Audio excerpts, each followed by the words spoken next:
JSP Advice 365 चेनेलनि गासै नायगिरि हामलायगिरि लोगोसे फोलेरनिसिम आंनि गाहाम हामलायनायखौ बावहरग्रोनाय जाबाय। नोंथांमोननिसिम मोनसे गोनां कन्टेन्ट लानानै फैदों। बे कन्टेन्टनि जोहै नोंथांमोना मानसिया माबोरै गोजोनै थांना थानो हायो आरो बे गोजोनखौ नों माबोरै मोननो हायो बेनि सायाव आङो नोंथांमोननिसिम मोननैसो टिपाइसनखौ होनानै नोंथांमोननो सुंदोबै फोरमायलांनो नाजानाय जागोन। जानो हागौ भिडिअआ नोंथांमोननि जिउआव सुखु गोजोनखौ मोननो हानायाव गोबां मदद खालामगोन होननानै आं मिजिंथियो। दानिया फैदो जों दिनैनि टपिकआव। दिनैनि टपिकआ जाहैबाय सुखुआव थानायनि गुबै राहाया मा आरो मानसिया जुदि सुखुआव थानो लुबैयोब्ला मानसिनि साननाय हनाय मावनाय दांनाय आरो बिनि मोन्दांथिफ्रा माबायदि जानांगौ बिनि सायाव आं दिनैनि भिडिअआव डिटेल्सलि आबुङै नोंथांमोननो फोरमायनो नाजानाय जागोन। मिजिंथियो भिडिअनि जोहै नोंथांमोना गोबां खोथाखौ सोलोंनो हागोन। दा सुखुआव थानायनि माखासे राहाफोरखौ नोंथांमोननिसिम गिबियावनो फोरमायग्रोनो नाजागोन आरो बे सुखुआव थानायनि टिप्सफोरनि टिपाइसन मोनदाइनफोरनि मोनफा मोनफा खोन्दोबखौ लानानै आं नोंथांमोननो सुंदोबै फोरमायनो नाजागोन। दा जों सुखुआव थानायनि राहाखौ माबोरै मोननो हायो एबा सुखुआव थानायनि राहा सेथि जेसेबां हायो एसेबां हारसिङै था। नैथि गावनि खोथाखौनो सान मालायनिखौ नङा। थामथि गोसोआ मा नागिरदों बेखौ मावदो। ब्रैथि सोरबाया माबा मोनसे बुंब्लाबो बेखौ गोसो दाहो। बाथि गावखौल' सानग्रा आरो दुथां मानसिनि जानथायाव अराय थाना सोलि। दथि दफा मुफानो गाब सोलायग्रा मानसिनि जानथायाव थाना सोलि। स्निथि नोंखौ बेसेन होयि थामहिनबा गुरुत्व होयि मानसिखौ नोंबो बेसेन दाहो। दाइनथि जेराव नोंहा सन्मान गैया बेवहाय दाथां। दा बे गासै टिपाइसननि जोहै नोंथांमोना मोनदांबाय सुखुआव थानायनि राहा सेथियावनो जों मा खालामनो नांगोन जेसेबां हायो एसेबां हारसिङै था। हारसिङै थायोबा गोबां खोथाफोरखौ जोङो सोलोंनो हायो आरो गोबां खोथाफोरखौ जों हमदांनो हायो आरो जाज खालामनो हायो। बिनि सोमोन्दै when some time bad happen you have three choice। जुदि नोंनि जिउआव माबा मोनसे गाज्रि थासारि फैयोब्ला नोङो मोनथाम जिरादखौ सायख'नानै लानो नांगोन। बे जिरादफ्रा मा मा? You can either let it define it, let it destroy you, or you can let it strengthen you। मा होनगोन? नोंथांनि जिउआव जुदि गाज्रि थासारिजों फेस जायोब्ला नोंथाङा गिबियाव मोनथाम लामाखौ सायख'ना लानो नांगोन। गिबि लामायानो जाहैबाय you can either let it नों बेखौ नेवसिगारनो रोंनांगोन। define you बिनि सोमोन्दै नोङो फोरमायनांगोन। let it बिनि सोमोन्दै नङाब्ला नोङो जुदि गाज्रि थासारिजों बुसोमजायोब्ला नों गिबियाव बेखौ नों नेवसिगारनो रोंनांगोन। बिनि उनाव बिनि सोमोन्दै नों एनालाइसिस खालामनांगोन आरो बेखौ नेवसिगारनांगोन। नङाब्ला नों बेनिख्रुइ आरो गोहोगोरासिन जानानै जिउखौ दानो नाजानांगोन। आरो नोंथाङा जुदि थारैनो सुखुखौ मोननो नांगौब्ला सुखुआ ओरैबायदि जिराद happiness is not about the getting all you want, it is about enjoying all you have। थारमाने गोजोना ओरैबायदि बेसाद happiness is not about getting all you want। गोजोना जाबाय नों जिउआव गासैखौबो मोननो लुबैनाया बियो गोजोन मोननायनि मोनसे इसारा जानो हाया। बेनिखायनो बुंदों it is about enjoying all you have। नों जुदि जिउआव सुखु मोननो लुगैयोब्ला नोंनियाव जेसेबां दङ बेखिनिजोंनो नों गावखौ गोजोन होनो नाजानांगोन। अब्लासो नों लाइफआव पिसखौ मोननो हायो। बेनिखायनो इंराजियाव बुंदों happiness is not about getting all you want, It is about enjoying all you have. गोजोना ओरैबायदि बेसाद नोंनियाव जेसेबां मोजोमनानै नों जि मोनो बेखिनिजोंनो नोङो गावखौ गोजोनाव लाखिनो नाजा आरो मोननो हायि बा जायखौ नोङो नोंनि गांनाय उखैनाय लुबैनायखौ मानसिया जिउआव मोनजोबनो हाया आरो बेखौ मोनजोबनो लुबैयोब्ला नों गोजोनखौ मोननो हानाय नङा। बेनिखायनो बुंदों heaven is not about getting all you want. नों जेसेबां लुबैयो बैखिनि लुबैनायफोरजों नों गोजोनखौ मोननो हानाय नङा। बेनिखायनो बुंदों हिउमेन वान इज आनलिमिटेड। मानसिनि गांनाय उखैनाय लुबैनाया सिमा थाया। बेनिखायनो जोंनि गांनाय उखैनाय हास्थायनायखौ सिमा बोथेनानै जुदि खामानि मावनो हायोब्ला जिउआव देरहासार जानो हायो आरो साक्सेस जानो हायो। दा बिनि नमुनाखौ जोङो रामायण बादि सलन्थाइमायाव जेब्ला सीताया मिथिखागौमोन जेब्ला राम लक्ष्मणआ बनबासाव हाग्रायाव 14 बोसोर बनबास खाथिहैदोंमोन। बै समाव सीतायाबो सासे सती हिन्जाव जानानै फिसाइ रामनि आगान सङै सङै फिसाइनि दुखुजों अराय मोजोमनानै दुखुखौ सहायफागोन बेखौ नोजोर बोनानै रामायण सलन्थाइमायाव गावखौ सासे सती हिन्जाव महरै दिन्थिनो हादोंमोन। दा बे सती हिन्जावा मिथिगौमोन दि मोगथाङाव आसलते बुंनो थांब्ला सनानि मै थाया, नाथाय बे सनानि मैखौ गोथां महराव मोननो लुबैनानै सीताया जेब्ला रामखौ बुंदोंमोन बे सनानि मैखौ आंनो हमनानै लाबो होननानै बुंदोंमोन, बे मोननो हायै बेसादखौ हमनानै लाबोनो थांनायाव रामा राबननि फाव फान्दायनायाव बा राबननि बिमायनि फाव फान्दायनायाव गोबां खैफोदजों मोगा मोगि जानो गोनां जादोंमोन। बिनि उनाव सती आइजो सीताखौ राबना खावनानै लंकायाव लानानै थांदोंमोन। थिग बेबायदिनो मानसिनि गांनाय उखैनाय बेसादा मोनसे सिमाथे थायो। बे सिमाखौ बारनानै खामानि मावनो नागिरोब्ला जों गोजोनखौ मोननायनि बायजोआवसो थानो गोनां जायो। दा बेखायनो बुंदों गोजोनखौ मोननो नांगौब्ला नोङो मा हारसिङै थानांगोन होननानै बुंदों। बिनि उनाव दङ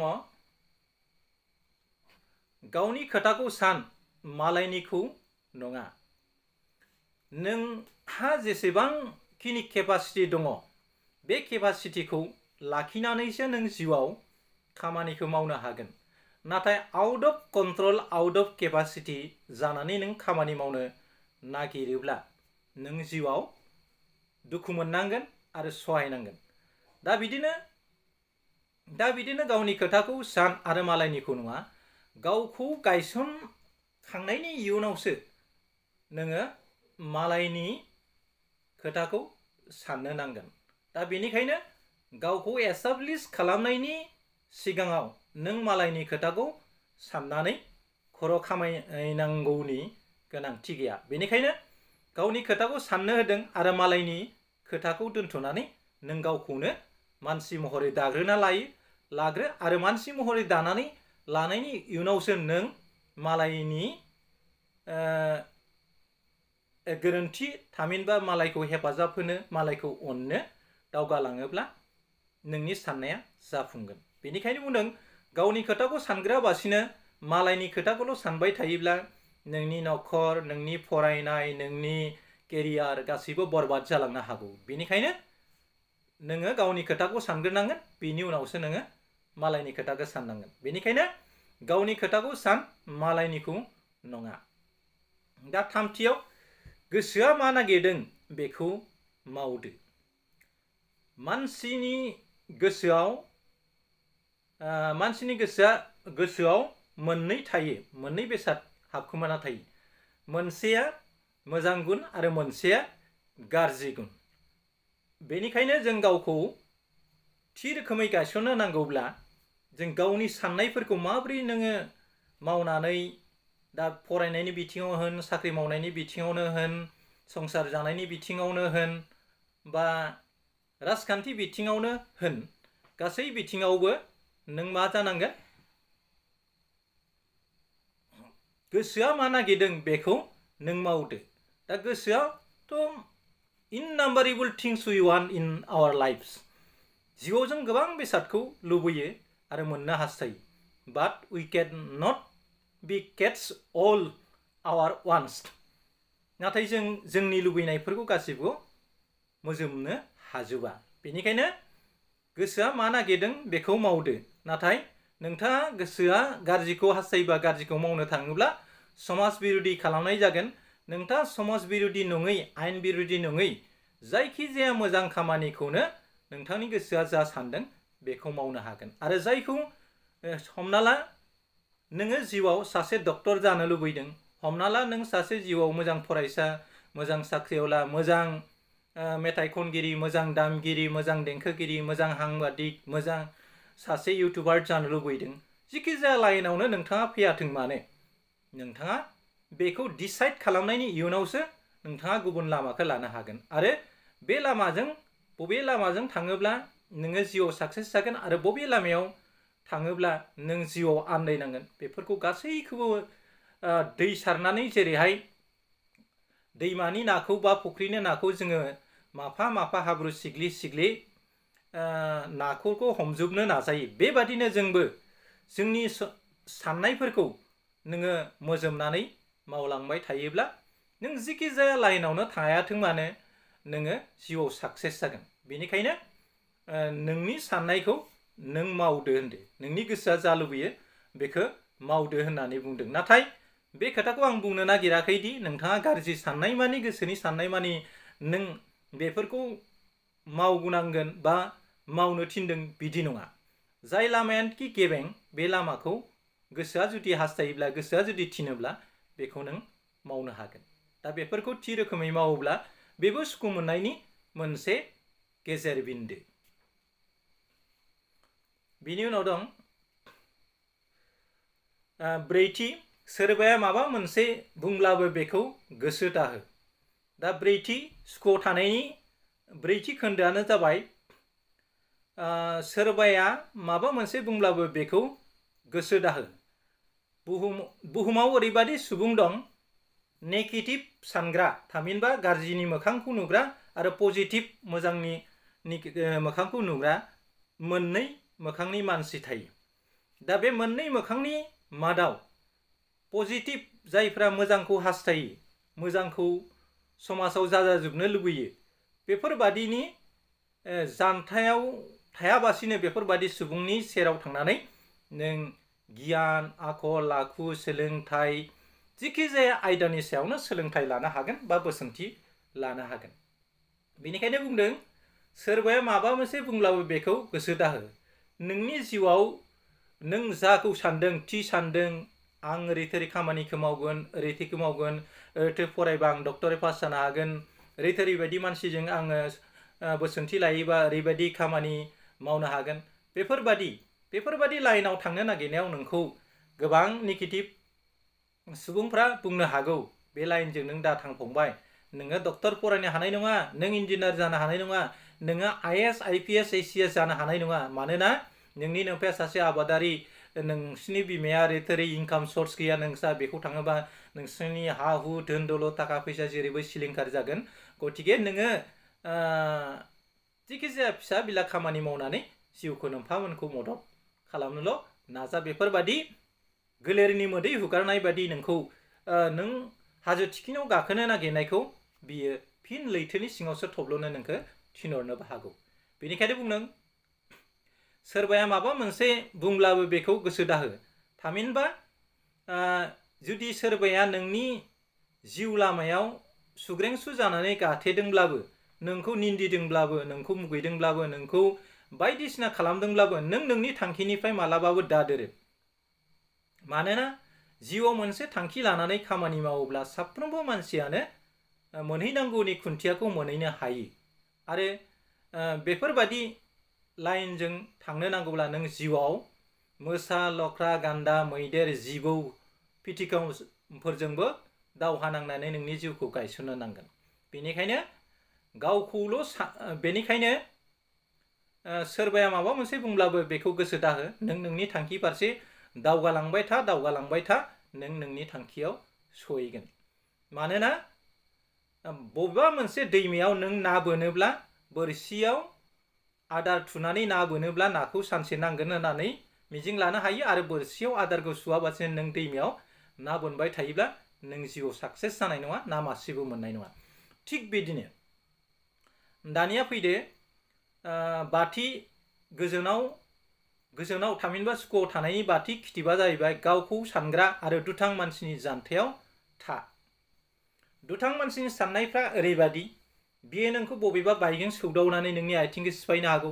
बियो नोंखौ हर खोमसिनि खाबु लानानै बबेबायदि हारसिं लोगो मोनोब्ला बेबायदि मानसिया नोंखौ गारिजों होख्रेमलांनो हागौ, बा सोरबा दुथां सुबुंखौ लगायनानै नोंखौ बबेबा दंफां बारियाव लांनानै फासि होना बुथारहैनो हागौ, बा सोरबा बादि आइजोखौ सोरबा बायदि दुथाङा लोगो हमनानै गेंरेप खालामनानै बुथारनो हागौ। बेफोरबादि गावखौ सानग्रा मानसिया बेफोरबादि जायो आरो बे गावखौल' सानग्रा मानसिया अरायसम मानसिखौ गाज्रि नोजोरजों नायबाय थायो आरो बेबायदि गाज्रि नोजोरजों नायै नायैनो मोनसे समाव बियो गावनि आथिङावनो गाव रुवाखौ दानानै लानाय बादि जाहैयो। बेनिखायनो गावखौल' सानग्रा दुथां सुबुंनि जानथायाव था। जाय मानसिया सानफ्रोमबो हारिनि मेथाइ खोनासङो, आरज मेथाइ खनो, मन्दिराव हाबो, मस्जिदाव हाबो, गिर्जायाव हाबो आरो अरायसम जिब जुनार बिफां लाइफां बिबारखौ अनसायो, बेफोरबादि सुबुंजों नोजोर होनानै नों खामानि मावनो हागोन। जाय मेथाइखौ मोजां मोनो, जाय ड्रामा खालामनो मोजां मोनो, जाय सिफुं सुनो हानो, बेफोरबादि आखुनि मानसिया बिफां लाइफां गायगोन। बिफां लाइफांनि इनाय मावनाय नङा, जिब जुनारनि इनाय मावनाय नङा।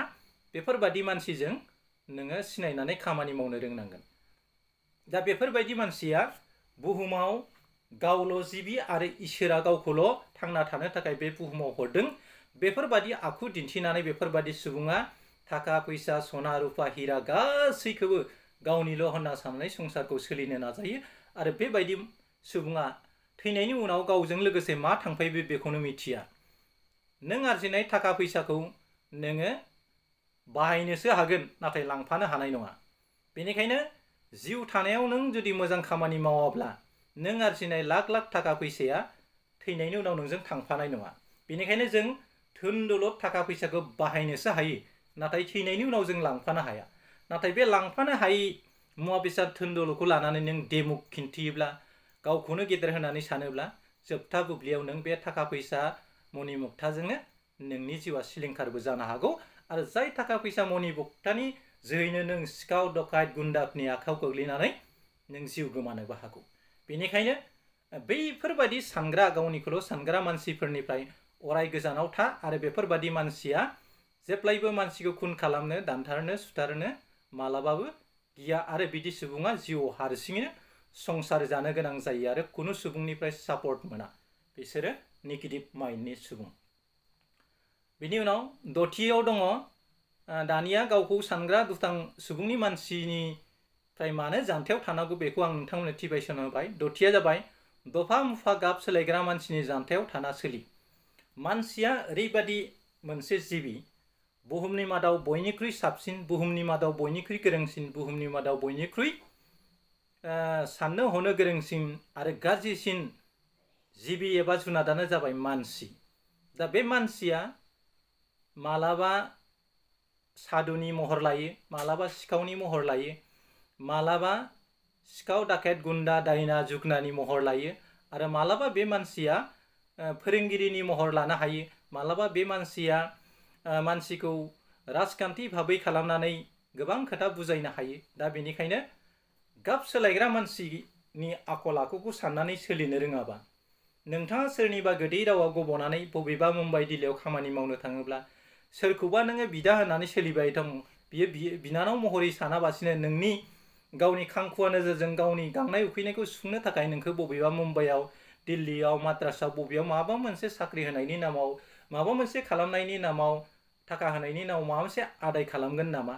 दा बेफोरबायदि मानसिया गाब सोलायनायखौ नों हमनो हायाब्ला जिउआव गोबां खैफोदजों मोगा मोगि जानो गोनां जायो आरो बे फिसा गोरोन्थिनि थाखायनो जिउआव सोरबाया फासि नांना थैनो गोनां जायो, सोरबाया मुलि जानानै थैनो गोनां जायो, सोरबाया सुबुंफोरनि गोबां गाज्रि नोजोराव गाग्लोबजानानै बुथारजानोबो गोनां जायो। दा दफा मुफा गाब सोलायग्रा मानसिनि जानथायाव थानानै सोलिनांगौ जायो। दा आथिखालनि इनफरमेसन टेक्न'लजिनि जुगाव मानसिखौ थाबै सिनायनो हाया।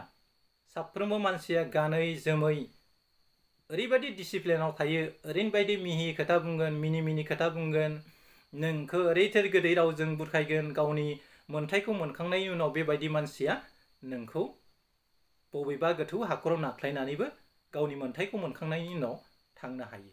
बेनिखायनो दफा मुफानो गाब सोलायग्रा, दानो मुसि बुङो, दानो माबा मावो, बेफोरबायदि बिनि खोथाखौ बैनो एरना हरो, बिनि खोथाखौ बैनो अरना हरो। दा बेफोरबायदि मानसिया गोबां मोखां थायो। दा बे माल्टि फेसेस सुबुंखौ सिनायनो हानायाबो खोब गोब्राब।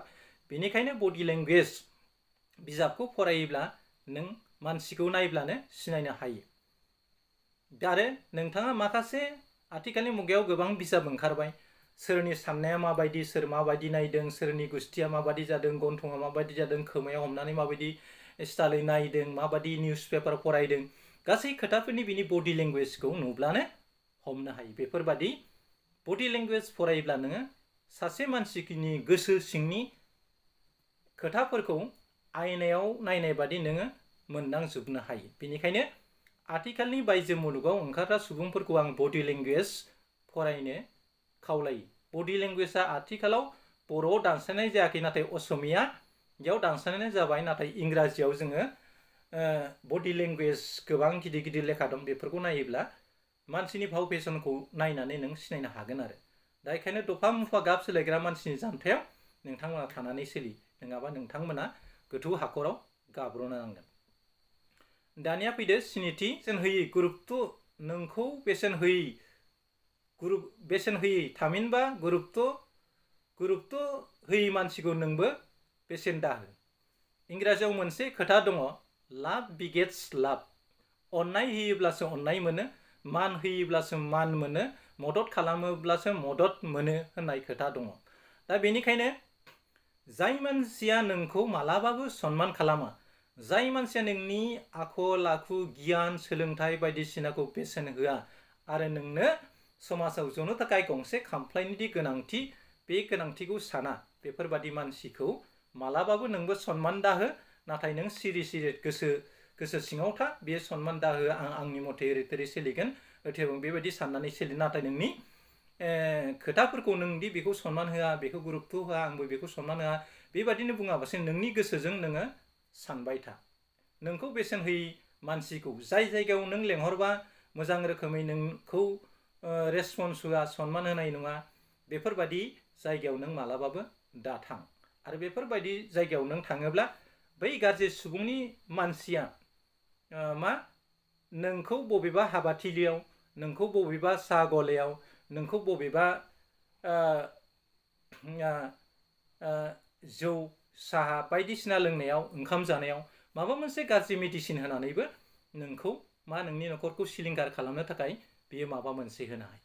बेनिखायनो जिखि जाया बेफोरबायदि प्रब्लेमनिफ्राय नों जुदि रैखाथि मोननो नांगौब्ला नोंखौ बेसेन होयै मानसिया नोंखौ माबादि नोजोर होदों, माबादि अनफ्लादों, बै हाबाथिलियाव माबादि बेदर हायनानै होदों आरो माबादि साहाखौ होफैदों, माबादि बिस्कुटखौ नोंनो होदों, बेफोरबादि जानायाव नोङो सांग्रां जानानै सोलिनांगोन। स्पेसियेलि जोंनि ट्राइबेल कमिउनिटिनि समाजाव बेयो खोब गिनो लागा आरो मोनसे उइक पइन्टखौ लायनानैसो मानसिखौ एटाक खालामो, मानसिखौ मुलि दौओ, जायखौ जोंनि बर' माहारियाव बा ट्राइबेल कमिउनिटिफ्रा दायना जुगनानि खोथा लानानै गावजों गाव बुथारलायनाया सोलियो। नाथाय मोजां मानसिया माबा मोनसे गाज्रि बेसादखौ होयोब्ला, मेडिसिन होयोब्ला बेयो रिएक्सन जाखायो, बावहाय मोन्थोरनि खोथा गैया। दा जियानो जा, बांद्राय लिमिटेसन बारनायखौ नोंथाङा मावनो नाङा आरो बेफोरनिफ्राय जानथायाव थायोब्लानो नोङो गावनि सनमानखौ, गावनि मर्यादाखौ नोंथाङा लाखिनो हागोन आरो। बेनिखायनो नोंखौ बेसेन होयै, गुरुत्व होयै मानसिखौबो नोंबो बेसेन दाहो। नाथाय गोसोजोंसो, नाथाय मोगथाङाव नङा। मोगथाङाव नोङो आमखाखौ बेसेन दांखा, आंखौ सनमान खालामा, आंबो बेखौ सनमान खालामा, बिदि होननानै नों रावनिबो सिगाङाव दाबुं, नङाबा बियो नोंनि गेदेर सुथुराव महर सोलायगोन। दा बेनिखायनो बुंदों, नोंखौ बेसेन होयै मानसिखौ नोंबो बेसेन दाहो। दा गोजौआव आं मोनस्नि सुखुआव थानायनि राहाखौ नोंथांमोननो बुंबाय। दानिया जोबथायाव थांनोसै। जेराव नोंहा सनमान गैया बेवहाय दाथां। दहायनि सिगांनि स्निथि यावनो गासैबो खोथाया हाबनानै दंजोबखायो। जेराव नोंहा सनमान गैया बावहाय दाथां। जि जायगायाव नोंखौ सनमान होआ, जि जायगायाव नोंनि मान मर्यादा, नोंनि गियान आखल साननाय हनायखौ बिसोरो साना, बेफोर जायगायाव नों मालाबाबो थांनो नाङा। आरो नोंथांखौ जेसेबांखि सनमान होफ्लानो हागौ, नाथाय माबा मोनसे मोननानै नोंथांखौ सनमान होफ्लानो हागौ, नाथाय जाय समाव नोंथांनि गियान आखल आखु सोलोंथाइ बायदिसिनाखौ बिथांमोना गुरुत्व होआखै सिगाङाव, बै बुब्लिनि इयुनाव नोङो जेरावनोखि नों आथिखालाव दंबाय दं, बे जायगायाव नोंहा जेबो सनमानानो गैया, जेबो रेसपन्सआनो गैया। बे जायगायावनो नोंखौ जुदि सोरबाया सनमान होफ्लायोब्ला नों बे जायगाखौ मालाबाबो सुइटेबल प्लेस होननानै नोंथाङा दासान। मानोना बियो नोंनि थाखाय गोथौ हाखरबो जानो हागौ। बेनिखायनो बुंदों नोंहा जेराव सनमान गैया बेवहाय दाथां होननानै बुंदों। दा आङो नोंथांमोननो सुखुआव थानायनि गासै टिपाइसनखौ होबाय। नोंथांमोना मिजिंथियो आंनि बे कन्टेन्टनि जोहै नोंथांमोना सासे मानसिया माबोरै सुखुआव थानो हायो आरो सुखु दुखु खैदां खैफोद बायदिसिनानिफ्राय माबोरै गावखौ रैखाथि खालामनो हायो, बेनि गासै खोथाफोरखौ आङो मोनस्नि टिपाइसननि जोहै नोंथांमोननो दैथायहरबाय। नोंथांमोना बे भिडिअनि जोहै गोबां खोथाखौ सोलोंनो हागोन होननानै आं मिजिंथियो। आरो जायफ्रा आंनि चेनेलाव गोदान, बिथांमोनखौ आंनि चेनेलखौ साबस्क्राइब खालामना लानो थाखाय आङो गुरै खावलायबाय। मिजिंथियो नोंथांमोना गासैबो मोजां होननानै आं आसा खालामो। जोबथा बुब्लियाव नोंथांमोननिसिम फिन गेदेरफोरनो सिबिनाय आरो उन्दैफोरनो अननाय बावहरनानै आंनि दिनैनि कन्टेन्टखौ आङो बेखिनियावनो फोजोबनाय जाबाय। एसेनोसै, गोजोन्थों, खुलुमबाय, जै बर' हारिनि।